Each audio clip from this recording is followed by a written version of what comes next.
बाजार बोलता है। इसमें एफआईएसडीआईज के डेटा से शुरुआत कर लेते हैं। एक बार एफआईएसडीआईज का डेटा देख लेते हैं कि किस साइट पर जा रहा है। तो एफआईज ने कल भी बिकवाली की 3593 करोड़ रुपए की, लेकिन डीआईज अच्छी बाइंग कर रहे हैं 6347 करोड़ रुपए की। एक बार देख लेते हैं आज ग्लोबल इंडिसेस का हाल, वहां पर क्या कुछ रुझान देखने के लिए मिल रहा है। कल देखिए अमेरिकन मार्केट्स में S&P 500 ने तो नए हाई बनाए। डाउ में अच्छी तेजी थी। शंघाई फ्लैट है, फ्लैट टू पॉजिटिव है। हैंसेंग में करीब आधा % की बढ़त। निकाई कोस्पी नेगेटिव बायस के साथ ट्रेड कर रहे हैं। एक बार देख लेते हैं आज के टॉप गेनर्स और लूजर्स कौन से काउंटर हैं जो कि अच्छी स्ट्रेंथ दिखा रहे हैं। तो अच्छी स्ट्रेंथ दिखाने वाले शेयर्स में अपोलो यहाँ पर करीब 11%, एडवांस एंजाइम्स करीब 11%, रिलैक्सो 7.5%, समन कैपिटल करीब 4.5%, कार्ट्रेड करीब 4.5%। इन सभी शेयरों में अच्छी तेजी देखने के लिए मिल रही है। एक बार देख लेते हैं आज के टॉप लूजर्स कौन से हैं। तो टॉप लूजर्स काउंटर में जो लिस्ट है वो इस तरह की है। ओरिएंट सीमेंट करीब 5% नीचे, JSL करीब 4%, सन टीवी, नायका, VTL इन सभी में करीब 3 से 4% की गिरावट देखने के लिए मिल रही है।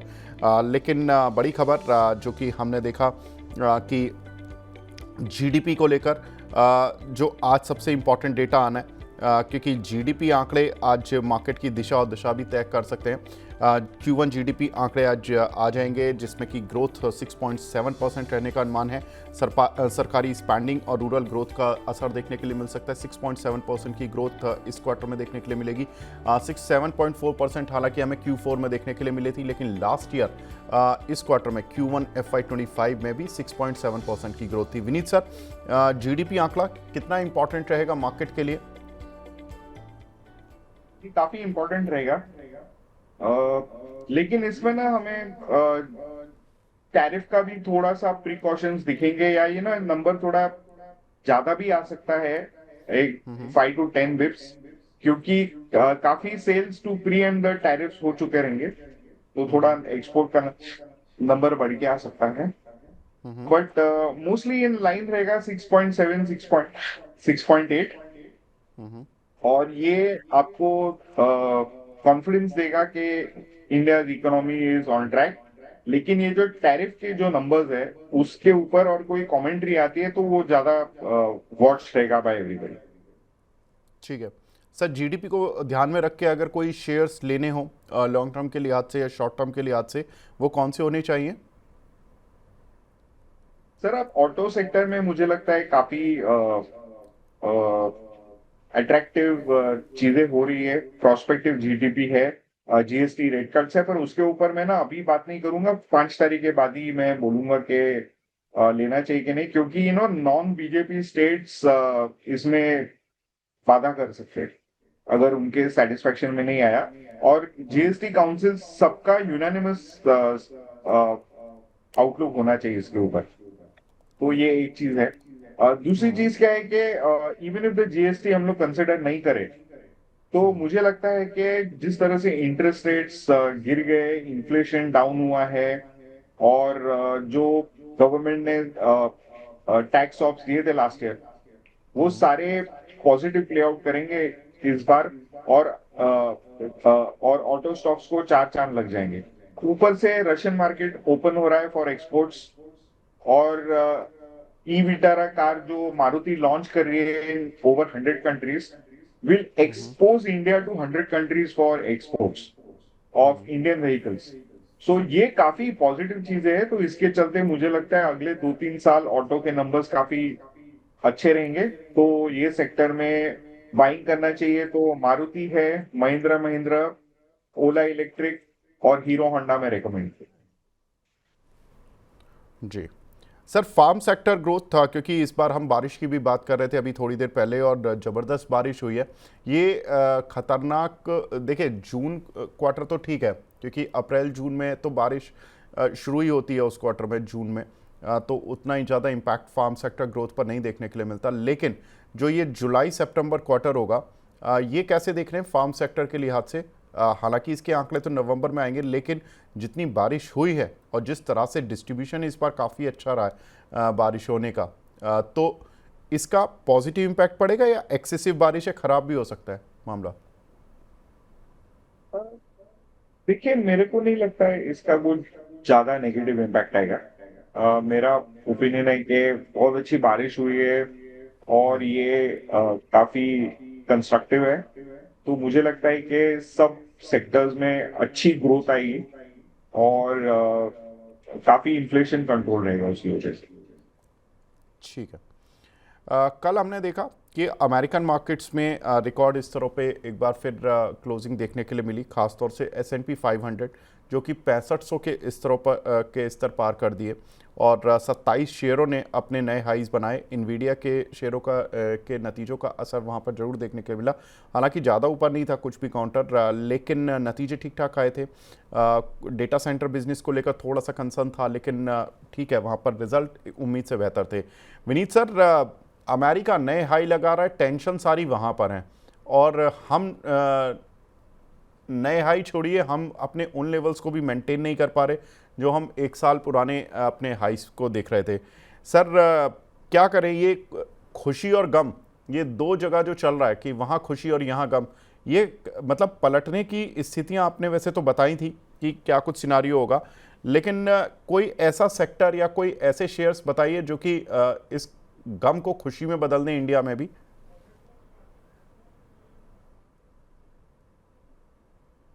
मुझे लगता है आप अगर एक महीना वेट करेंगे तो आपको अच्छी लेवल्स आएंगी मार्केट में। ओके। तो वो टाइम पे हम आपको अच्छे सारे शेयर्स बताएंगे। फिलहाल के लिए अभी कोई बाय रिकमेंडेशन मैं नहीं करूँ। अच्छा विनीत सर, ये अदानी स्टॉक्स में क्या हो रहा है सर? इस बार नतीजे तो अच्छे आए थे, भले ही अदानी टोटल गैस हो, अदानी ग्रीन हो, अदानी एनर्जी सॉल्यूशन हो, लेकिन ये शेयर चल क्यों नहीं रहे? अमेरिका का भी कोई पेच अटका हुआ है या ये इनकी केवल ये इनलाइन विद मार्केट वाला स्थिति चल रही है इनकी? देखिए, इसमें क्या हुआ है ना कि बहुत नेगेटिव न्यूज के कारण बहुत इन्वेस्टर निराश है, नंबर वन। नंबर टू, इसमें क्या हुआ है कि इन्वेस्टर्स में लिक्विडिटी बहुत है स्टॉक में और ऐसे बायर्स नहीं है। तो जब तक इसमें इंस्टीट्यूशनल इन्वेस्टर्स कॉन्सेंट्रेटेड बाइंग नहीं करेंगे तो ये स्टॉक चलेंगे नहीं। और उसमें ना इक्विटी बहुत बड़ी है। तो हमें, मुझे लगता है कि हमें और थोड़ा इन्हें वक्त देना चाहिए। मुझे लगता है कि बहुत नेक्स्ट क्वार्टर के बाद में आपको बहुत अच्छे लेवल्स मिलेंगे बाइंग करने के लिए। तो तभी हम इनको रेकमेंड करें। ठीक है, तो अभी जिनके पास हैं सर वो क्या करें, क्योंकि हमारे जो बहुत सारे होल्ड दर्शक हैं। करें, हमें नहीं लगता कि ज्यादा मंदी इसमें होगी। ओके, होल्ड करके चलना चाहिए शेयर। ठीक है, तो इन शेयरों को होल्ड कर चलें। फंडामेंटल व्यू भी मिल गया। टेक्निकल व्यू में अंशुल जी हमारे साथ हैं ही। अंशुल जी, ये बताएं, अदानी टोटल गैस और अदानी ग्रीन और अदानी एनर्जी सॉल्यूशन, ये तीन आप काफ़ी क्लोजली ट्रैक करते हैं, इनके लेवल्स बता दीजिए इन्वेस्टर्स के लिए सर। तो एटीजीएल में तो गैप फिल हुआ है। गैप फिल के बाद से जो रिएक्शन आया था 597 से 640, वहां पे हमने प्रॉफिट बुक की। अब वापस से उसी जोन में आ रहा है, वापस बुलिश एविडेंस मिला तो यहाँ पे बाई करेंगे। फिर 640 तक का टारगेट रहेगा। 640 निकला तो 708 रुपए तक बन जाएगा। अदानी ग्रीन मेरे पर्सनल पोर्टफोलियो में मैं रेगुलर ट्रेड कर रहा हूँ, तो इस पे सलाह नहीं दूंगा। तीसरा कौन सा था? Adani energy solution.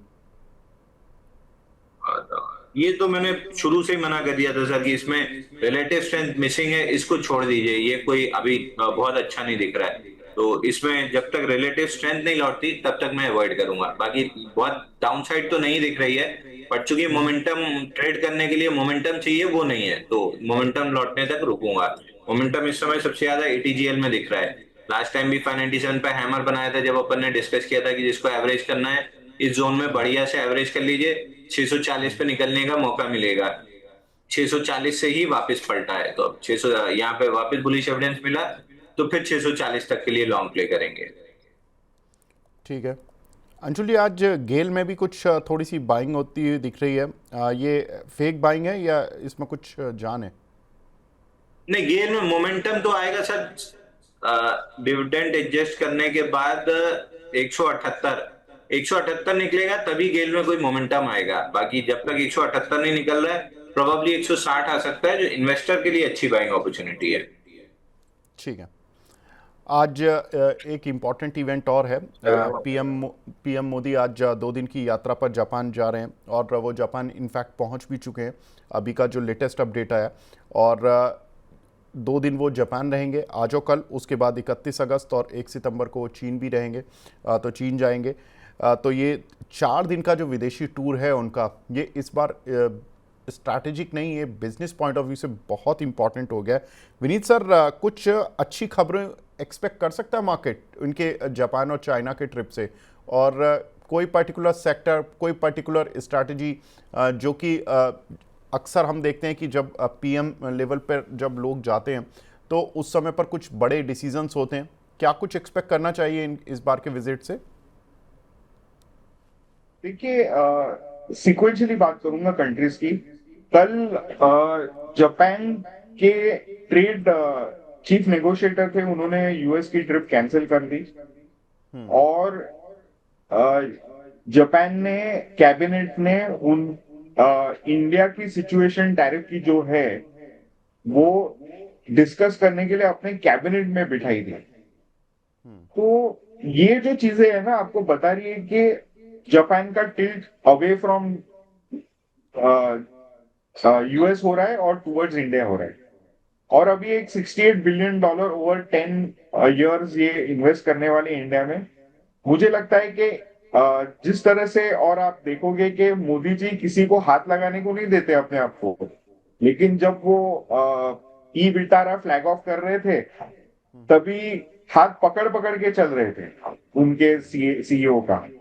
तो ये सारी चीजें बताते हैं कि ये काफी स्ट्रॉन्ग पार्टनरशिप है और ये बहुत गुल खिलाएगी आने वाले समय में।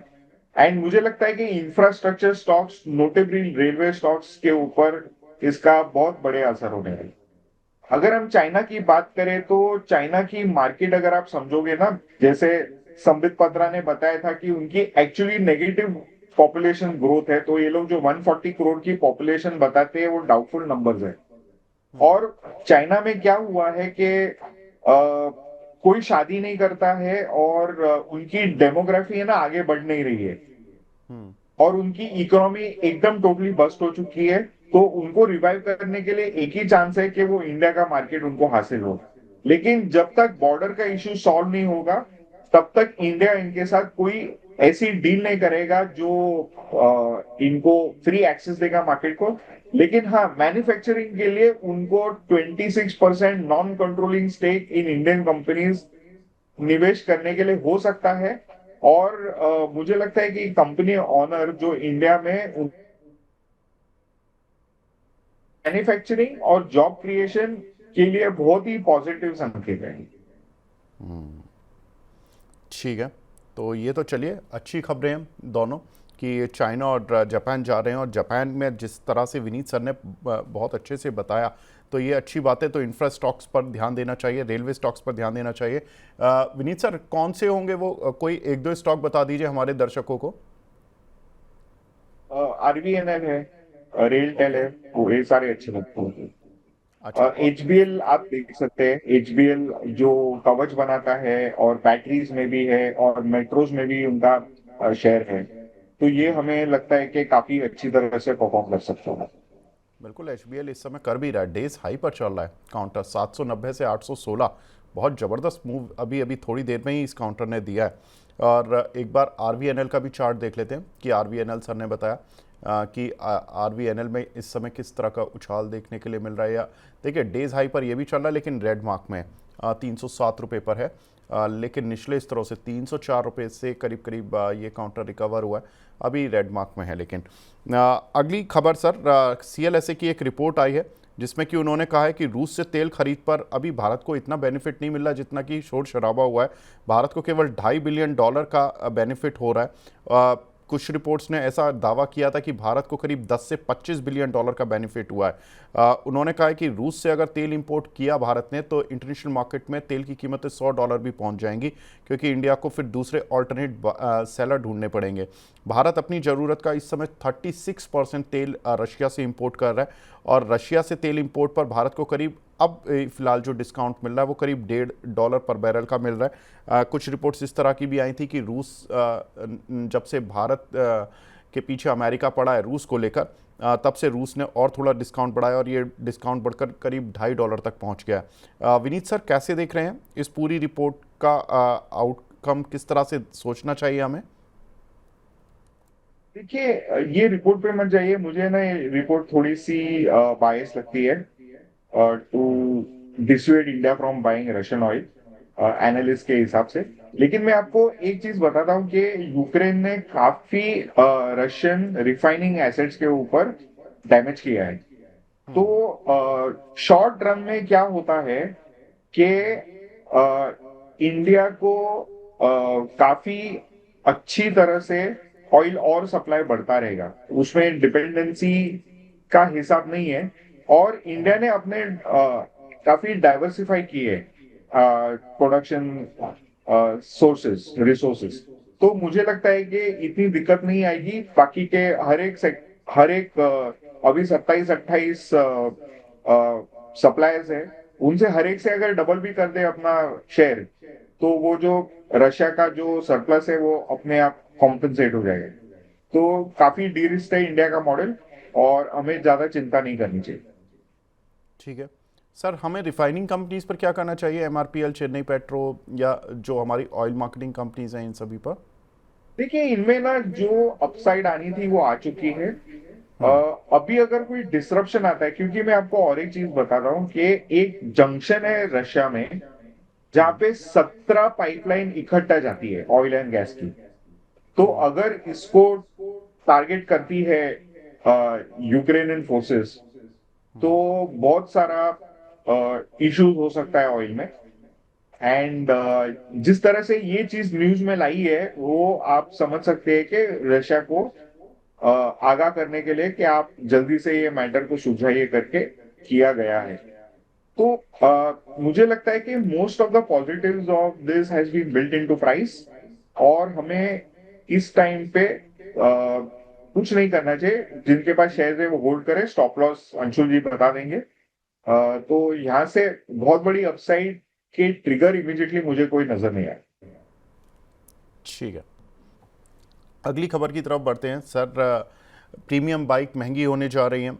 जीएसटी की अब जो काउंसिल मीटिंग होगी उसमें जीएसटी रेट के जो स्लैब्स हैं वो चेंज होने की बात है, जिसमें कि प्रीमियम बाइक जो जिनको लग्जरी बाइक कह सकते हैं, लग्जरी तो नहीं बट हाँ प्रीमियम बाइक जो कि थोड़ी महंगी होती हैं, 350 सीसी से ज़्यादा की कैपेसिटी की मानी जाती हैं, उन पर जो जीएसटी बढ़ेगा उसकी वजह से जो टोटल टैक्स बर्डन है वो 31% से बढ़कर 43% होने का अनुमान है, जिसकी वजह से बाइक की कीमतें 20 से 45 हज़ार तक बढ़ सकती हैं। सर, ऐसे में ये Eicher motor, TVS, Bajaj, hero, इनके पोर्टफोलियोज में ज़्यादा डेंट तो नहीं लगेगा? क्योंकि इनको एक तरफ बेनिफिट भी मिलेगा 28 से 18% पर आने के लिए, जो दूसरी बाइक्स हैं 350 सीसी से कम कैपेसिटी की। लेकिन 350 सीसी के ऊपर वाली बाइक पर जो टैक्स बढ़ेगा उससे कोई डेंट लगेगा इनकी डिमांड पर?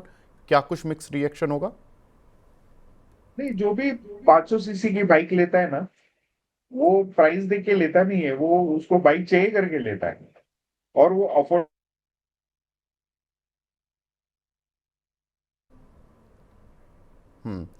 लगता है कि विनीत सर से मुझे संपर्क नहीं नहीं हो लगता पा है रहा कि है। इसका बहुत बड़ा डेंट लगेगा। अच्छा, ठीक है, तो इसका डेंट नहीं लगेगा।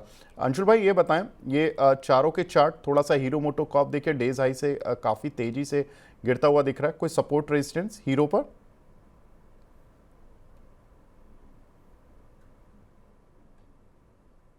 सर हीरो मोटो कॉर्प तो आपको याद होगा 4417 का ब्रेकआउट हमने प्ले कराया था 4868 तक, बढ़िया से वहां मूव कंप्लीट हुआ। 110 दिन का कप एंडल पैटर्न ब्रेकआउट था। 4868 को गैप से तोड़ते हुए हाई बना है 5200 का, तो अब पुल बैक ले रहा है। पुल बैक पे डेली मूविंग एवरेज वहीं पे है जहां पे गैप है 4868 के आसपास, तो वहां तक नीचे अगर प्रॉफिट बुकिंग में आता है तो कोई बहुत सरप्राइज नहीं होगा। और वहां पे अगर बुलिश एविडेंस मिला तो एक बार बाइंग की जा सकती है। तो जो एक राउंड का ट्रेड था 4400 से 4868, वो खिंच के 5200 तक चला गया। तो इसलिए मैं बोलता हूँ ट्रेलिंग स्टॉप लॉस लगा के प्ले करना चाहिए, ना कि टारगेट। एक बार रिस्क फ्री हो गए तो फिर ऊपर चलते जाइए। दूसरा ठीक है, मारुति पूछा था ना सर आपने? नहीं नहीं, टीवीएस मोटर और आयशर। तो टीवीएस मोटर तो हम लगभग बहुत समय से बोलते आ रहे हैं कि all time high plus 10 to 15% extension मिलेगा जब से इसने गैप के साथ Yeah, yeah, 2500 रुपए just give me निकाला 2 है। minutes, I'm on 2500 TV. से I just 3300 रुपए आ चुका है। अब 3300 रुपए पे थोड़ा सा एक्सटेंडेड है, बेस छूट गया है 2970 पे। तो ऑल टाइम हाई इसका 2950 के आसपास था, वहां से ऑलरेडी 10% एक्सटेंशन मिल चुका है, तो टारगेट तो अपने पूरे हो गए हैं। अब पुल बैक दिख रहा है मेरे को, पुल बैक में गैप है 3100 के आसपास, उसको फिल करेगा। वहां नहीं सपोर्ट मिला तो ब्रेकआउट को रीटेस्ट करने 2945 तक आ सकता है। बट ये पूरी डिप एक बाइंग अपॉर्चुनिटी होगी, क्योंकि 3700 रुपए तक जाते हुए स्टॉक दिख रहा है। पहले जो टारगेट थे 2500 से ऑल टाइम हाई प्लस 10% के एक्सटेंशन के, वो पूरे हो चुके हैं। तो एक बार के लिए वहां पूरी प्रॉफिट बुक कर लें, टिप्स पे वापस ऐड किया जाएगा। जब मौका आएगा और बुलिश एविडेंस दिखेगा तो वापस से हम बता ही देंगे। ठीक है, तो ये ऑटो काउंटर्स पर अभी क्या मूव है और किस तरह से आपको प्ले करना है, ये पूरी बात हो गई है। लेकिन आज एक ग्रुप और फोकस में रहेगा, वो है रिलायंस ग्रुप। देखिए, रिलायंस की आज एजीएम होने जा रही है, 2 बजे मुकेश अंबानी एड्रेस करेंगे। मुझे जाना पड़ेगा, मेरा एक मीटिंग। घोष जी ठीक है सर। विनीत सर, कोई दिक्कत नहीं है sir. Thank you Vineet sir. Reliance की एजीएम है आज 2 बजे, और उसमें मुकेश अंबानी कुछ घोषणाएं करने वाले हैं। घोषणाओं में देख लेते हैं कि एजीएम से क्या उम्मीदें हैं। तो एजीएम में उम्मीदें जो हैं वो है कि जियो प्लेटफॉर्म के आईपीओ पर क्लैरिटी मिल सकती है। आईपीओ के साइज़ को लेकर खास तौर से वो बात कर सकते हैं, क्योंकि आईपीओ में 25% हिस्सा बिक्री के लिए आना है। हाल में सेबी ने बड़ी कंपनियों के लिए नियम बदले थे कि जिस कंपनी की expected market cap 1 lakh crore से ज़्यादा होगी, उसको आईपीओ में थोड़ी राहत मिल सकती है। वो राहत किस तरह से हो सकती है कि वो धीरे धीरे अपना स्टेक डाइल्यूट कर सकते हैं प्रमोटर। तो जियो प्लेटफॉर्म की जो अनुमानित मार्केट कैप है वो करीब मार्केट एक्सपेक्ट कर रहा है 5 लाख करोड़ होगी, तो इनको राहत मिल सकती है।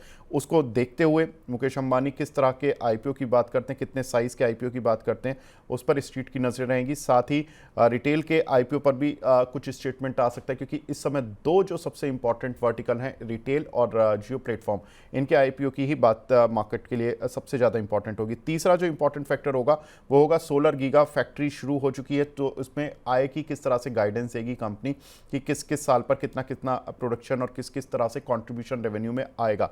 हॉटस्टार को लेकर भविष्य की योजनाएं बता सकती हैं, तो जो नेटवर्क 18 है उस पर नज़र रखेंगे। टेक्सटाइल सेक्टर को लेकर अमेरिकी प्रहार से बचाने पर कुछ बयान आ सकता है, क्योंकि आलोक इंडस्ट्री इनकी उसी सेगमेंट से जुड़ी कंपनी है। ओटीसी में बड़े निवेश पर ध्यान दिया जाएगा, रिन्यूएबल सेक्टर के कंसोलिडेशन पर ध्यान दिया जाएगा।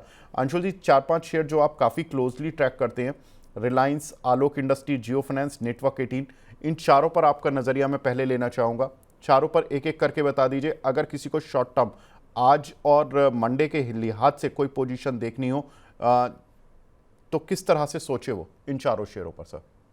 शॉर्ट टर्म में कोई ट्रेड बन नहीं रहा सर। रिलायंस 1220 से 1520 पे जो खत्म हुआ है ट्रेड, 1414 1395 जोन में बोल भी रहा था कि शायद ना प्रोटेक्ट हो, और नहीं प्रोटेक्ट हो रही है, तो एक बार 1328 दिख सकता है, तब मैं बाई करूंगा। या नया बेस, नया पैटर्न जब डेवलप हो जाएगा तब मैं बाई करूंगा। तो रिलायंस फिलहाल आउट ऑफ लिस्ट है मेरे, जब तक नया पैटर्न नहीं बन जाता या 1328 पे बुलिश एविडेंस नहीं मिल जाता।